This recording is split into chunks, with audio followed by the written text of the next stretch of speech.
take those numbers into account, he'd be allowed about 57,000 of storage according to the code.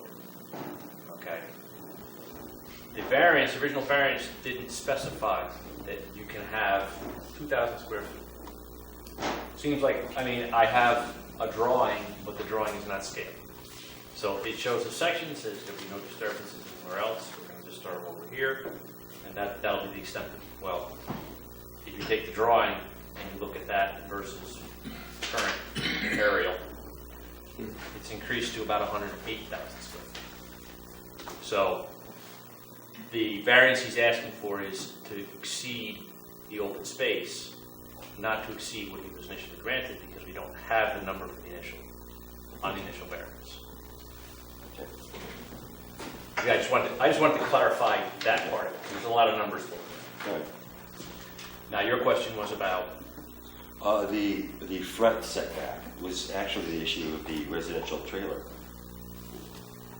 The front of the lot is on Risley Road, right?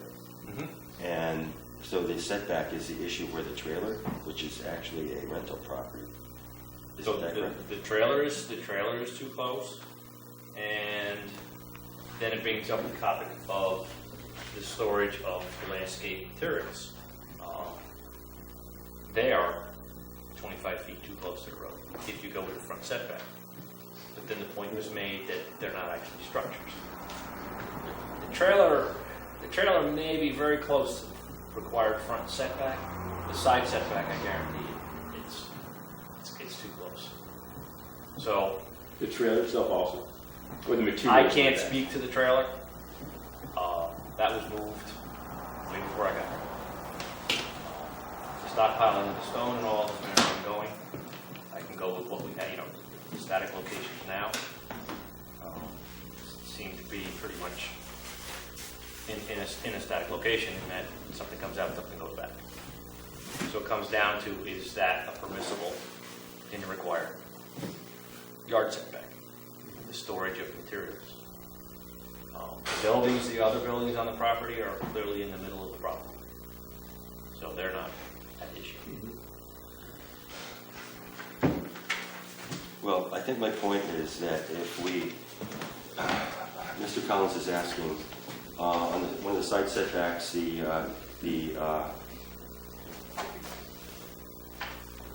proposed setback he's asking for is 5 feet. The required setback is 25 feet. It's a difference of 20 feet. Are you suggesting that if we deny that 20 feet of space to Mr. Collins' working space, it's going to vastly reduce the size of the stone yard? No, I think the point is a little bit different. It's that there are setback requirements that generally apply. There's no question about that. But those setbacks assume that whatever you're putting near the property line is actually permitted by the zoning for that parcel. So if the parcel is not zoned for structures, the setback is irrelevant because you can't put a structure anywhere. So the issue here is that this is not an industrial zoned neighborhood. This was a parcel that was for residential purposes that received a use variance, which is the only reason why these materials can be there in the first place. And that use variance constrained the size of the operation based on Mr. Collins' own application and his own drawings and what he proposed. So by saying my use variance is only for a small area, but now I'm asking you to let me go all the way to the property line and then some, and grant a variance, all the way to the permissible setback and then even further. It's a back door to allow him to get the entire size of the property within the operation of what should have been contained. So my argument is the stone storage pits, not only should they not be 25 feet from the road or 20 feet or 15 or whatever it happens to be, they shouldn't be anywhere close to that. They should be in a very small area that he agreed and that he was allowed by that original variance to operate within. He shouldn't be anywhere close to the side yard and the front yard limits. So this is where, if you approve this application, you're ratifying the expansion all the way out to the edge of the property, because what you're saying is, look past your use variance, and we're now going to give you an area variance that permits you to put whatever you want, wherever you want on the lot, even though your use variance never allowed that. So it's a back door, and it's a back door that we're asking you not to open, because the original, if he didn't have the variance that he got back in 2000 or whatever that was, none of this material would be on the property at all. And so I'm asking you to look at his application through the lens of what he was originally permitted to do and what the scope was supposed to be for But his business. was not the additional expansion of the stone yard under the aegis of additional legal permits? No. He had no legal permit. He has not gotten a single variance that allowed him to expand since that time. All of his expansion after the original variance was unlawful and in violation of this town's zoning laws. And not He didn't one even apply code for- enforcement officer did anything about it. That original use variance contemplated a very small use. It talked about screening with evergreens. It was, if you look at it, I think it's fairly clear that the idea was to allow him to run a small business there without disrupting the neighbors. I think that the main purpose of how that variance was granted, whether or not it was granted strictly in conformance with hardship and all those requirements or not, it was a small operation that wouldn't disrupt his neighbors, and that's what was supposed to happen there.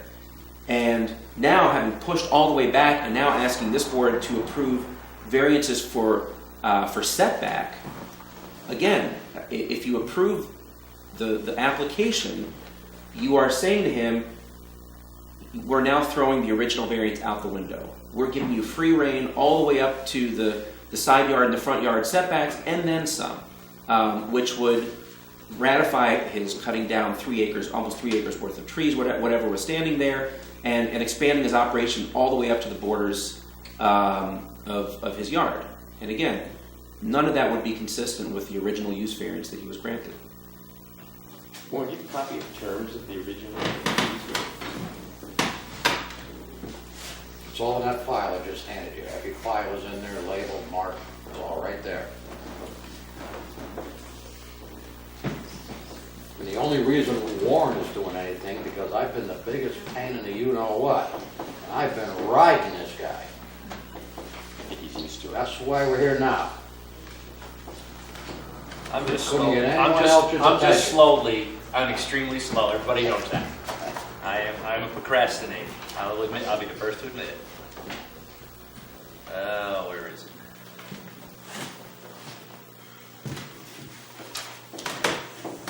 The use variance was granted. Operating a stone yard premises on Route 28 Risley Road, following approval use variance from the Zoning Board of Appeals, January 18, 2001. Proposed use, okay. That native evergreen screening be planted around the site to further disguise the use, something that would grow to a height of 5 or 6 feet in 2 years' time. Further, the sign, freestanding, to grant the Zoning Board of Appeals the same day, be placed as described in the site plan adjacent to the stockpile with a maximum height of 10 feet, including pole above finished grade. That was the extent. So that doesn't dictate in any way the size of the operation. I have, like I said, there was not a formal site plan submitted that I can find. And if I may, what I would ask the board to consider is the drawings that Mr. Collins himself provided in support of that application, hand-drawn as they are, show a very small operation. And it was, I think it would be unusual for the board to grant something much greater than what the applicant is asking for. If the applicant asks for 300 square feet, it would be unusual for the board to say, well, you can have that 300 square feet and we'll give you an extra acre. I think it's typical for the Zoning Board of Appeals to grant the application based on 100% of what's asked for or something less than that with some conditions. So please look at what Mr. Collins proposed to the board himself, and I think that's the source of the scope that I'm asking you to look at.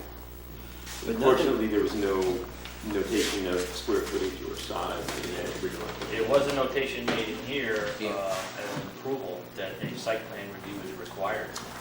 And that has never We have happened. searched the office and we can't find So that was the fault of the site plan, so that didn't follow through with the planning board. code enforcement officer of the day. Why you gotta blame me? Oh, I wasn't even here then. You- Oh, code enforcement. Whatever that was, I'll present it. Oh, you're going, no, 2001, Gloria. But when was it? Maybe there's a videotape. 2001 was the original approval, the January. 2001, I don't think so. Yeah, that's a while.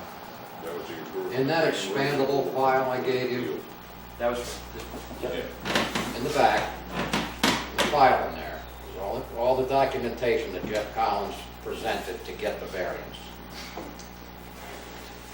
Mr. Del Vecchio, just so you know, this is R 1.5 zone, and there are in fact sound restrictions, which is in page 116-55 if you want to look them up. But there are decibel levels that are pegged to time. So, yeah, so there is only restrictions about sound. In that file, you will find a handwritten letter that he presented to the planning board that his neighbors will never know he's there. He won't impact the environment. The forest will remain. There's 2 drawings in there he submitted showing where he was gonna operate. There's 2. Now, Warren, you should have all of that. Do you have copies of that, Warren? I do. Sure. So the site plan is there. He gave it to you. It's not that no site plan ever existed. Well, I was referencing a formal site plan. When we have site plan approval from our planning board, there's a survey done. And it Right, shows so you all- hire an engineer, but he didn't have to do that like the rest of us had to do. I hired engineers as I was building my house per what the planning and zoning wanted me to do. But he never had to do that. If he did, He was allowed not to do that. And if I may, I think it's also worth noting that We had 2 of the restrictions that were specifically put into the original use variance haven't really been complied with. You know, there was supposed to be screening, and even that went out the window. So I think Mr. Collins comes to this board with unclean hands, and there are a host of different reasons, both in terms of maximum allowable storage area, setback from the road, the original variance. There are a lot of different reasons why this application shouldn't be granted, because doing so not only allows him to continue doing what he's been doing unlawfully for many years, but even to expand that further, and it will wipe out my client's and his neighbor's ability to get any kind of screening or anything else that even Mr. Collins should still be held to based on the original variance.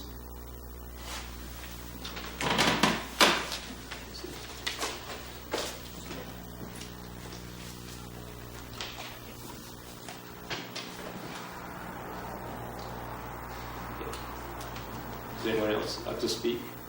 Yes, Corey Schultes. Take a minute to get there, guys. Take your time. Listen, I know both parties. I've known them for years, since we go back to the 60s. And I know how hard this guy's worked to make that property right, to build it above flood state, to do all the codes. And he finally got it where he wanted it. And now the poor guy can't even enjoy it. I've been there on the weekends. I've stayed at the house. I've seen him clean his pool twice in one day. I can't tell you, he spends more on chemicals than I do on my car payment. It seems like there's a zoning issue here and this and that. And I hope you guys can all work this out somewhere along that line, because it's come to a point where, you know, I have the property on 890 Plank Road. It's also known as the Four Corners. We also purchased another house on 10 Bailey Drive there in Boyceville.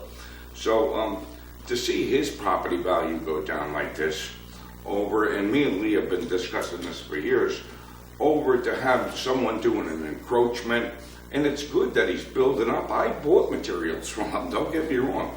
But I think it's a little out of hand for the residential area. And I feel sorry for the guy. So I wish you luck on this one, Lee. Sounds like you got a hard fight ahead of you. And I gotta go, folks. Nice talking to you all. All right? Thank you. Thank you. Happy holidays, everybody. Kathy, is this you wanting to speak, or? Yes, thanks. Kathy Nolan, I live in Phoenicia, but I have lived in Mount Trumper going back 29, almost 30 years. And I was present when the original variance was granted. I had some concerns about it then because it was a residential area and this was a proposed industrial activity. That I think the justification at the time was it was something that the family had always done and it would be so small that the neighbors wouldn't notice. And at the time that it started, it was small and it didn't seem particularly harmful. It was a use outside the code, but it didn't seem like anybody was complaining at the time. And the variance, the way it was written, seemed like it was going to make it better because it was going to put in some screening and there were some requirements to make it such that it would not hurt the neighbors. And so the board voted for it and he was granted the variance. I would suggest that if he had an application that showed the size of what he was doing at that time, that that's what he was allowed to do, what was on that drawing. And as the zoning enforcement officer has said tonight, if the code book only allowed him 7,000 feet, then no matter what he put on his drawing, unless the variance said you get more than 7,000 feet, 7,000 feet was max under what the code book said. So those were the rules at the time. I've watched with growing concern as the activities at the site got more intense and as they grew in size. It seemed like from what it started, which was a small stone yard, it is now a facility that does a lot of good. I mean, people come and use the service, and Mr. Collins is doing a business, and people would like to see that succeed. But it's not surprising to me at all that the neighbors would have a complaint, and I'm distressed to hear that they've had complaints that have been coming to zoning officers for a decade, and that no citation was issued, nothing done to have the situation evaluated back at that time. And I also think that it would be appropriate to have a citation now, and so that this variance for area variances wouldn't even be allowed to come before you until those violations are resolved. Also, if there's a court case, there might be some benefit in waiting to see how that is resolved, because it could have a bearing on what your decision would be. So I think it's a situation where there could be a compromise, which is that there was a use variance granted, which was generous, I believe, given the circumstances. And now there's activity beyond what that variance granted, and the neighbors are saying, go back to what you were given that was generous, and don't ask for more than that, because the more than that is hurting us. As a physician, I'm troubled to hear that there's dust that is coming into the home that can have health implications. Those odors can be emissions that could have health implications. And so those activities just shouldn't be taking place unscreened and close to other neighbors. So trying to get back to what was originally granted, I think, would be very helpful in this case. And if you need to take time to obtain some of the other information, look at what the size of the operation was as far back as any aerial photographs might show. And if that's what was approved, then just ask the applicant to live with what was approved in 2001, apparently, and at least put it back to that before, and let the neighbors do some measurements of, there are now equipment that you can get that measure dust particles and things like that. If there's heavy dust contamination from that site, then it certainly shouldn't expand. That would be a hazard to the neighbors. Jackie, were you on this board when that initial use variance was granted? I don't believe so. I remember hearing Mr. Collins come to the planning board about this, and I thought he got a special permit at that time. I didn't realize he had gotten a use variance. So I think I came on to the board later. Gary and Keith. Gary and Keith were on the board at that time. Glenn Miller, Jay Raymond Sr. and normal neglect. Yeah, I think I was here at the time, but I wasn't. Thank you.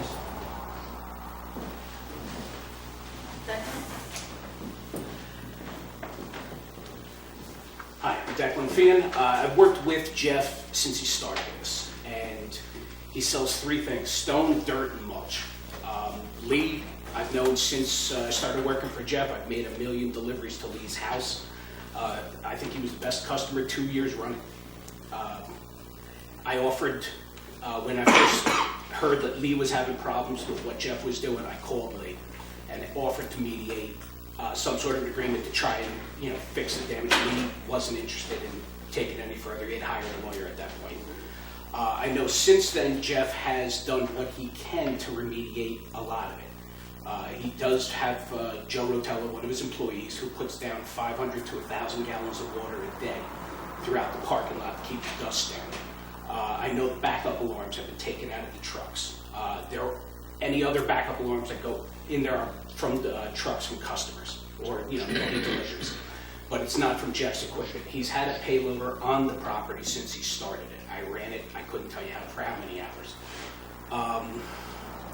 If I remember correctly, from most of the property was pretty clear when Jeff started. It was the last, I'm going to say probably a 50 by 50 area, maybe 75 by 75 area down the back, which is the closest to Lee's property, which was cleared out, I think, in 2010.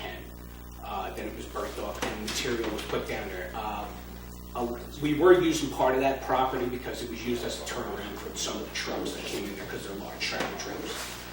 But I don't see why any of this should hold up Jeff getting an application. He's been as he is since at least 2010, probably even a little earlier than that. And he has come up in front of various boards for various other permits. Fencing, he got a permit for moving the trailer and raising the property. There was flood mitigation permits from Mike Malloy. And I'm assuming that you can't get another permit if you have any noticeable violations on the property beforehand. So he's done a great job. He keeps the property neat and clean. I think we've sold to every one of his neighbors in the area. When Hurricane Irene hit, because of Jeff and the payloader, Risley Road was cleared and he had all the debris loaded into containers. He's a great neighbor. And I think, if Lee wants to get together so we can try to figure out how to mitigate any of the problems we have, I would be more than welcome to handle that for him. We can go over, we can walk Jeff's property and see if there's anything we can do to make the problem go away. I don't think something like this has to come to lawyers. They've been neighbors for many years. This could be fixed. Thank you. Question. Sure. I'll ask you since apparently Mr. Collins is not speaking. If we were to deny these variances and effectively shrink the area in which Mr. Collins is doing business, would that actually effectively reduce the volume of his business? No. It's, he still sells the same amount of products as he did probably going back to 2002, 2003. It's just that he stocks more of it because there's demand for it. But, you look at a lot of the piles of material out there. Sometimes it's a big pile and then sometimes there's nothing there. So what you're saying, Declan, is that if the storage area were reduced, there'd be more trucks coming in and out of there to meet the demand? No, I think the same amount of trucks will be coming in and out, but if you reconfigured the yard any other way than what it is, I think it would make it for the trucks, because of, their tractor trailers, they're harder to get in and out. The way the yard is situated, it makes it so the truck can get in and get out in a timely fashion. There is not a tractor trailer that is, waiting to load or unload. We bang them out and get them in and out. If a truck is sitting there any more than 5 minutes on the property, it's because he's yakking with us. But the trucks are in and out. The customers are in and out. There very rarely is anybody who's there for an extended period of time. We do what we can with the dust. It's it's a problem obviously for Lee, and if we can do anything else, we'd like to. It's not hard. We can fix this. Thank you. Thank you.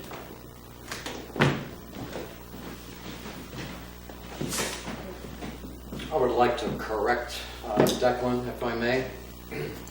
I purchased skids of stone from Jeff Collins for a couple of months while I was building the house. due to the fact that Jeff's mother was harassing me constantly about the floodplain, about the noise I was making at certain times in the morning. So two contractors, which are well-known in the community that were working there, advised me, buy stone from Jeff, that'll go away. So we did that for 3 or 4 months, until the stonemason said to me, go back to getting the stone where you were getting it from, because the outside of the skid is all nice stone, the inside is all marbles. You're wasting your money. I purchased mulch once. The mulch was growing a horrendous amount of different types of mushrooms. One time I bought mulch. I bought Dynamulch after that. So Declan was not making millions of trips over to my house. At the time, you had a forklift and a skid steer. The payloader didn't come on board till mid-2000. Just before the green cut, Declan. Just before the green cut is when the payloader came on board. Different payloader, Lee. There was one that was purchased way You weren't making millions of trips to my progressing house. here. You need You to, just weren't making millions of sir, trips. please keep your comments generic to the application only. Okay. I just want to get that clear. That's all.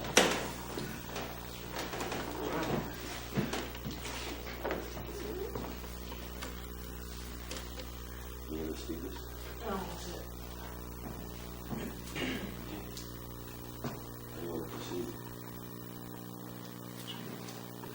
proceed? I think we need some more information. I need Some legal representation. Some discussions with legal representation. Yeah.